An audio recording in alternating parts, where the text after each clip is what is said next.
Let's start with the bad and slowly work our way toward the stuff of nightmares. Number 8. Judicial caning. Many countries still legally whip criminals with a cane, but in Singapore, it's taken to another level of calculated cruelty. If you're convicted of violent crimes or vandalism, you can be sentenced to judicial caning. The criminal is bent over a large wooden trestle, ankles and wrists tightly strapped down. Before the punishment begins, the cane, usually made of rattan, is soaked in water for several hours. This makes it more flexible, heavier, and significantly more painful. The officer who carries out the caning is highly trained. He is taught to deliver each strike with maximum force and perfect precision, aiming for maximum pain. After every single strike, there is a deliberate, long pause, sometimes up to a minute. These pauses are intentional psychological torture, forcing the prisoner to anticipate the next wave of pain. The number of strokes depends on the severity of the crime, but it can go as high as 24. The scarring is permanent, both physical and psychological. Many former prisoners say the worst part wasn't just the pain, but the humiliation of being publicly whipped. Some victims report long-term trauma, including severe anxiety and depression. Human rights organizations have repeatedly condemned judicial caning as cruel and degrading punishment that has no place in a modern justice system. Number 7. The White Room. There's a room so psychologically devastating that even the most hardened criminals fear it more than physical pain. It's located deep inside Iran's notorious Evin prison. The punishment begins with the prisoner being dressed entirely in white clothing. They are then thrown into a small, completely soundproof cell where every surface is painted blinding white. The overhead lights never turn off, not even for a second. Outside the cell, guards wear special cushioned shoes so their footsteps make no sound at all. No voices, no clocks, no natural light. With zero contrast, zero sound, and zero human contact, the prisoner's brain eventually begins to break down. It starts creating its own reality. Vivid hallucinations, phantom voices, crawling sensations on the skin, and terrifying visions that feel completely real. Prisoners lose all sense of time. Days blur into weeks. Some have been kept in this room for up to 8 months. Those who eventually come out often suffer permanent psychological damage. Depression, paranoia, dissociation. Many say they would rather endure physical torture than return to the White Room. Human rights organizations have repeatedly condemned this form of sensory deprivation as psychological torture. Number 6. Amputation. In several countries, including Iran, Saudi Arabia, Yemen, and parts of Nigeria, amputation remains a legal form of punishment for theft.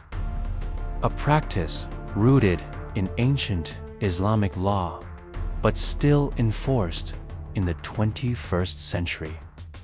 In Saudi Arabia, a convicted thief can lose one hand, while armed robbers may lose a hand and the opposite foot.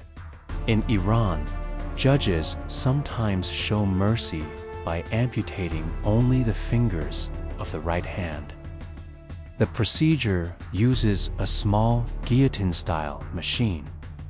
The prisoner is blindfolded, handcuffed, and firmly restrained. Their hand is positioned with fingers extended. At the signal, the blade drops with brutal force, severing the fingers cleanly. The wound is then quickly stitched up, and the prisoner is sent back to their cell to walk it off. The psychological impact is devastating. Many former prisoners report lifelong trauma, loss of identity, deep shame, and difficulty finding work or forming relationships after release. The visible disability serves as a permanent public mark. International human rights groups have strongly criticized these amputations as cruel and inhumane, arguing they constitute torture and violate fundamental human rights. Number 5. Chemical and surgical castration. In countries like South Korea, Poland, and Indonesia, individuals convicted of serious sexual offenses against children can be sentenced to chemical castration. After completing their prison term, they receive regular injections that drastically reduce testosterone levels and suppress sexual drive. The more severe the crime, the longer the treatment period. Side effects can include depression, weight gain, loss of bone density, and reduced quality of life. But these are rarely considered when sentencing. In the Czech Republic, the practice goes even further. High-risk repeat offenders can be offered permanent surgical castration. Although international pressure has made it officially voluntary. In recent years, the procedure is still performed on those who agree under heavy psychological pressure. Critics argue that even voluntary castration in such contexts is coercive and raises serious ethical concerns. Number 4. An eye for an eye. Iran still practices the ancient principle of kisses, retribution in kind. Victims or their families can legally request equivalent punishment for the attacker. In recent years, several people who threw acid on others, causing permanent blindness, have themselves been sentenced to have acid dropped into their eyes. The victim is even allowed to administer the punishment personally if they still have sight. The attacker is then returned to prison to serve the rest of their sentence. The procedure is carried out under official supervision, but the psychological horror of waiting for the acid to fall is unimaginable. These cases have sparked intense international debate about whether such punishments constitute cruel and unusual treatment under modern human rights standards. Number 3. Being thrown from a cliff. One of the rarest and most terrifying punishments still on the books in Iran is being thrown from a height. The condemned is placed inside a large sack, which is tightly sealed, and then thrown off a cliff. If by some miracle they survive the fall, they are pulled from the sack and immediately hanged instead. This double punishment has been officially sentenced in recent decades for particularly heinous crimes, though reliable confirmation is difficult due to heavy censorship in Iran. Number 2. Creative capital punishment. Beyond standard executions, some countries have developed particularly cruel variations. In Saudi Arabia, beheading with a sword remains legal for murder and drug-related crimes. The prisoner kneels on the ground, arms tied behind their back, head lowered. A trained executioner swings a long sword with full force, often in front of a gathered crowd. The public nature adds layers of humiliation and deterrence. China has used mobile execution vans that drive to the prisoner and deliver a lethal injection on the spot, allowing executions to be carried out with minimal public visibility. Iran sometimes uses the short drop hanging method, lifting the prisoner just a few inches off the ground so they slowly strangle to death rather than dying instantly from a broken neck. This method is widely criticized as unnecessarily prolonged and painful. Number 1. Stoning to death. Easily the most brutal and inhumane punishment still used in the modern world. Stoning. It remains legal in Iran for adultery and has also occurred through mob justice in Nigeria and Somalia in recent years. The victim is buried up to their chest in the ground.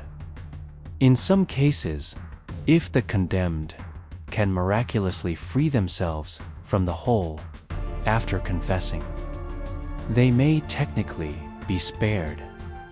But in practice, escape is almost impossible, especially for women.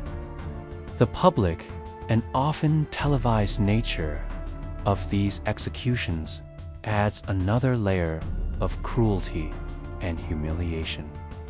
Human rights groups have repeatedly called for the complete abolition of stoning, describing it as a form of torture that has no place in the 21st century.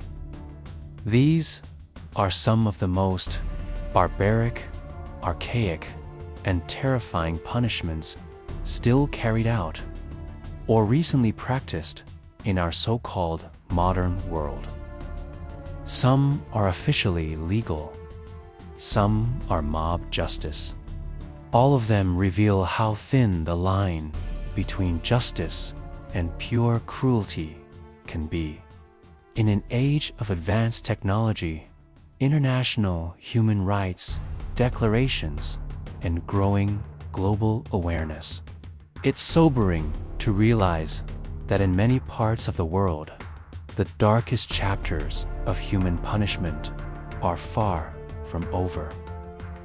The question remains, how long will societies continue to accept such brutality in the name of justice? And what does it say about us as a species when we still resort to these methods in the 21st century?